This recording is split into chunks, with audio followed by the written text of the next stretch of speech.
शाम को 4 बजे एक माँ अपने बेटी को ढूंढने लगती है।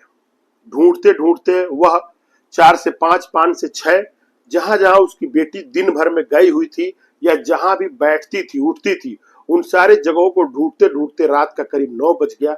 9 बजे पुलिस स्टेशन गई। पुलिस स्टेशन में अपने बेटी की गुमशुदगी दर्ज कराना चाहा। उसने जब पुलिस को अपनी बेटी का उम्र 17 साल बताया और आधार कार्ड दिया कि यह मेरा बेटी का आधार कार्ड है, इसको ढूंढना है, इसका एफआईआर दर्ज कीजिए, तो पुलिस जिस तरह हर समय करती है, एक अधिक उम्र यानी 16-17 साल की लड़कियों को केस में वह भागने का ही केस कायम कर लेती है। लेकिन माँ को पूर्ण विश्वास था कि हमारी बेटी इस तरह नहीं है। वह पुलिस से बार बार गुहार करती रही। पुलिस वालों ने उससे मार्कशीट या टीसी मंगाने का या एक पेपर पे लिख के देने के लिए कह के उसको टालते रहे। जब औरत को लगने लगा कि 2 घंटा बीत गया है, ये पुलिस वाले हमारे सपोर्ट करने के लिए नहीं है, यहाँ पे किसी तरह मामला को टालना चाहते हैं, वह दबे मन से फिर पुलिस स्टेशन से बाहर आई और उसका मन नहीं माना। वह उन जगहों पे ढूंढना चालू किया जहां हो सके उसकी बेटी पहुंची हो। ऐसे ढूंढते ढूंढते जंगल के जब किनारे पहुंची तो वहां उसके बेटी का एक पैर का चप्पल रात को 12 बजे उसको मिला। जब उसको चप्पल मिला तो वह परेशान हैरान हो गई, आसपास नजर दौड़ाने लगी। वह देखी कि वहां पे कुछ लोग तंबू डाल के हैं। वहां उनके नाम लेके, बिटिया का अगर नाम हम नहीं देना चाहते हैं, हम उसका काल्पनिक नाम मान लीजिए मोना रखते हैं, तो मोना को वह ढूंढते रहे। और जब उस बेटी को ढूंढते ढूंढते उसका नाम चिल्लाते चिल्लाते किसी तरह का जवाब नहीं आया, तो माँ चारों तरफ नजरें दौड़ाने लगी। जब नजर दौड़ाई तो वहीं देखा कि 5 भट्टियां दिख रही थी। जो सीजन था, इस सीजन में वो भट्टियां जलती नहीं है। 4 तो बुझी हुई थी, लेकिन एक में आग धधक रहा था। उस माँ को शक हुआ कि यह जो सीजन है, इस सीजन में तो यहाँ कोयला नहीं जलता है, क्यों जल रहा है, चलो हम पास चल के देखें। जब वह भट्टी पे गई तो एक बांस उठा के उस भट्टी के मुंह को खोला, और भट्टी के मुंह को खोला, उसके अंदर जब झांकना चालू किया तो देखा कि उसके एक कड़ा दिखाई दिया, जो चांदी का कड़ा था, जो चमक रहा था आग में। वह लड़की उसके अपने साथ एक लड़के को रखी थी जो उसका भतीजा था। भतीजा उस कड़े को पहचान गया, कहा कि चाची यह वही कड़ा है जो मैं अपने बहन को गिफ्ट किया था। बात अब लड़के और माँ दोनों मिलकर वहीं पास पड़े एक बांस को उठाए और उस भट्टी को खोदना चालू किए। उसमें एक मानव अवशेष दिखा, हाथ का एक टुकड़ा दिखाई दिया। माँ ने उस हाथ को टुकड़ा को बाहर खींचा। अब उसको समझने में थोड़ा भी देर नहीं लगा कि यह मेरे बेटी के हाथ का कड़ा है और मेरे बेटी का हाथ का टुकड़ा है। वह टुकड़ा लेके बदहवास हालत में थाने से लौट चुकी थी, तो उसको कोई मंजर नहीं दिख रहा था। वह लेके गांव में चिल्लाते दौड़ते हुए, करुण कंदन करते हुए ग्राम प्रधान के पास पहुंच गई। ग्राम प्रधान से विनती की कि प्रधान जी, हमारे बिटिया को आप यह जो है इसको देखिए, मेरे बिटिया का अवशेष है, आप पुलिस को बुलाइए। प्रधान ने पुलिस को फोन किया। पुलिस आई, जांच पड़ताल हुआ और जो वाकया निकल के आया वह आप सुन के दंग रह जाएंगे कि क्या लोगों की मानसिकता अभी इस लेवल पे हो गई है। बेटियां कहां तक सुरक्षित है, इन बहसियों से, इन भेड़ियों से कैसे बेटियों की रक्षा की जाए। प्रणाम, मैं सुधीर शर्मा आपको एक खबर बताने जा रहा हूं। राजस्थान का जो कि बहुत ही चर्चित केस रहा, इसमें सरकार भी हिल गई थी। राजस्थान का केस है। राजस्थान का एक जिला लगता है भीलवाड़ा, और भीलवाड़ा जो जगह है वहां गांव, थाना है कोटड़ी और गांव का नाम है नरसिंहपुर। वहां एक किसान रहता है जो कि बकरी पालन करता था। बकरी पालन करके अपने घर का पालन पोषण करता था। एक दिन की बात है, किसान को किसी पास के गांव में रिश्तेदारी में जाना था। उसने अपने बिटिया से रिक्वेस्ट किया कि बेटी, हमारी जो बकरियां हैं उसको अगर आज तुम चरा दोगी तो उनको भूखे नहीं रहना होगा। मैं आज ही शाम को वापस आ जाऊंगा, कल से हम फिर चराएंगे। चूंकि यह व्यवसाय था बकरी पालन उस परिवार का, लड़की ने सहर्ष स्वीकार कर लिया। बोला पिताजी आप जाइए, आज मैं इन बकरियों को चराऊंगी। लड़की रूटीन के हिसाब से उन बकरियों को लेकर जंगल की तरफ चराने चली गई, जिसकी उम्र बताई जाती है 17 साल और उसकी लंबाई थी 5 फुट 4 इंच। देखने में काफी आकर्षक और सुंदर शरीर की लड़की थी। जैसे वो बकरी चराने गई, सुबह 9 से 12 बजा, 12 से 3 बजा, बकरियां तो घर आ गई। लेकिन जब लड़की घर नहीं आई तो उसके माँ को मन में तरह तरह की शंकाएं उठने लगी। वह अपने भतीजे को लेके और ढूंढने के लिए चली गई। जहां जहां उसकी लड़की बैठती थी, गांव में जिस जिस घर को जाती थी, जहां जहां बकरी चराने गई थी, उन सारी जगहों को ढूंढते ढूंढते जब उसको 4 बजे से 9 बज गया तो वह पुलिस स्टेशन गई और पुलिस स्टेशन ने अपने हिसाब से उसको डील किया। उसके एफआईआर को दर्ज नहीं किए, उसको एक सफेद पेपर तक नहीं दिया गया, उससे आधार कार्ड देने के बावजूद मार्कशीट और टीसी मांगा गया। रात को 12-11 बज चुके थे। वह औरत वहां से बदहवास स्थिति में फिर ढूंढते हुए वापस आई और उस जगह पे आई जहां पे उसको रात को 12 बजे चप्पल मिल गया।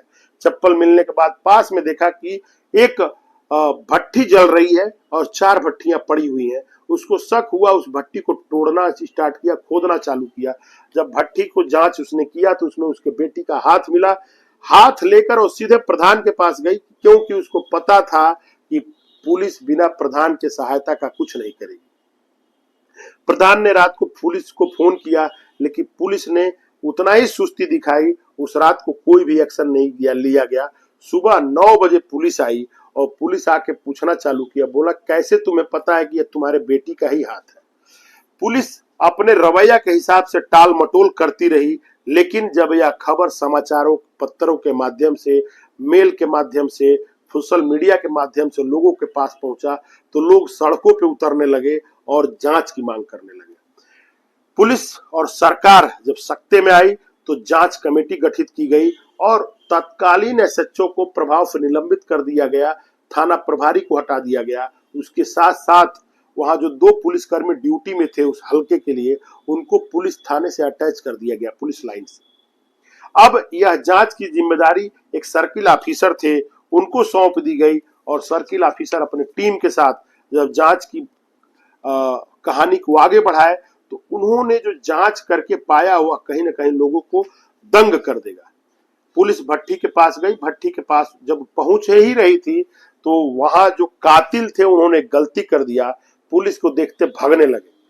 गांव वालों ने दौड़ा के उन लोगों को पकड़ा। बेसिकली ये कालबेलिया समुदाय के लोग हैं जो घुमंतु प्रवृत्ति के लोग होते हैं, डेरा डाल के रह रहे थे। इनका व्यवसाय था लकड़ियों से कोयला बनाना और कोयला जला के उनको बना के बेचना।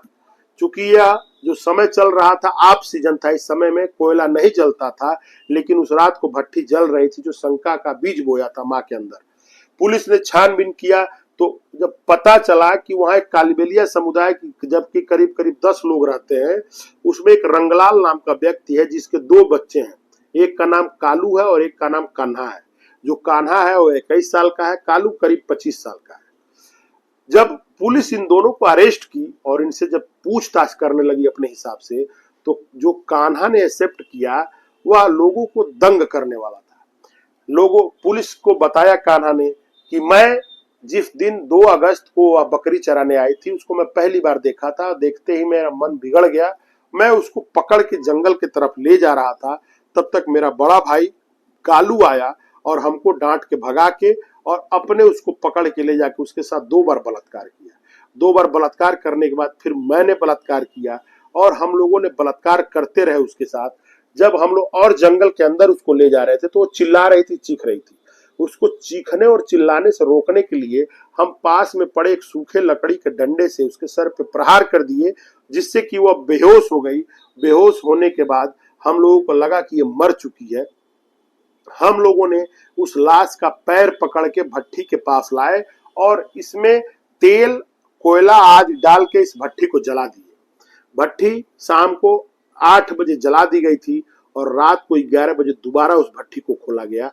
भट्टी को खोलने के बाद पाया गया कि अभी उस लाश बची हुई है, तो फिर उस लाश को बाहर निकाल के उसको फावड़े से करीब 20 टुकड़ों में काट के एक सीमेंट के बोरी में रख के वहां से 5 किलोमीटर दूर एक नहर था जहां पे ले आके उसको नहर में डाल दिया गया। पुलिस जब पूछताछ करने लगी तो वह बोरा बरामद हुआ नहर से, और नहर से जो बोरा बरामद हुआ उसमें 20 टुकड़ों में कटी हुआ लड़की थी जिसका वजन मात्र 6 किलो 600 ग्राम था। पोस्टमार्टम करने वालों के लिए एक बहुत बड़ा विडंबना था। पोस्टमार्टम करने वालों ने फटे हुए पेपर के तौर पे उस लाश को जोड़ना चालू किया कि यह औरत का ही, लड़की का लाश ही या मानव का लाश है कि नहीं। पुलिस उस पोस्टमार्टम रिपोर्ट आई कि यह लड़की को अभी मरी नहीं थी, सांस चल रहा था, तभी इसको जिंदा जला दिया गया था। और जिंदा जलाते वक्त और लाश को बाहर निकाल के काट के नहर में फेंकते वक्त जब उनको लगा कि मेरे संसाधन कम है, हम जला नहीं पाएंगे, तो फेंकते वक्त उनसे एक गलती हो गई। उस भट्टी में एक कड़ा और लड़की का एक हाथ छोड़ दिए थे, जो कि पुलिस के लिए सबूत का साधन बन गई। और फिलहाल पुलिस उनको अरेस्ट करके और पास्को एक्ट के तहत दर्ज कर लिया था मामला। और यह राजस्थान के इतिहास का सबसे चर्चित एक कांड रहा। पुलिस ने उन लोगों को 9 माह का कोर्ट ट्रायल के बाद आजीवन उनको फांसी की सजा दे दी। और पुलिस चूंकि 9 लोगों के ऊपर एफआईआर दर्ज किया था उसी परिवार के, जो कि हत्या में शामिल थे, लेकिन सबूतों के अभाव में 7 लोग बरी हो गए और इन दोनों भाइयों को, कालू और कान्हा को, फांसी हो गई। फिलहाल ये दोनों लोग हाईकोर्ट में अपील किए हुए हैं कि हमें मुहूर्त मिलना चाहिए, हम लोग के बीवी बच्चे हैं। फिलहाल इन दोनों लोग पुलिस की कस्टडी में है। और यह जो घटना है आपको प्रेरित करती है कि अपने लोगों की हिफाजत करें, अपने लोगों की सुरक्षा के लिए आप नजर बनाए रखें, अपने बच्चों के ऊपर नजर बनाए रखें। यह मेरा जो वीडियो बनाने का मकसद है किसी की भावना को ठेस पहुंचाना नहीं है, और मैं चाहता हूं कि यह वीडियो आप लोगों को जागरूक करे। अगर आपको पसंद आया तो जरूर इसको लाइक और सब्सक्राइब करें। प्रत्येक दिन सुबह 10 बजे मैं इस वीडियो को अपलोड करता हूं, और अगर आप लोगों को पसंद आए तो इसको शेयर भी करें। नमस्कार, प्रणाम। मैं सुधीर सफर में कल सुबह फिर आपको मिलूंगा। प्रणाम।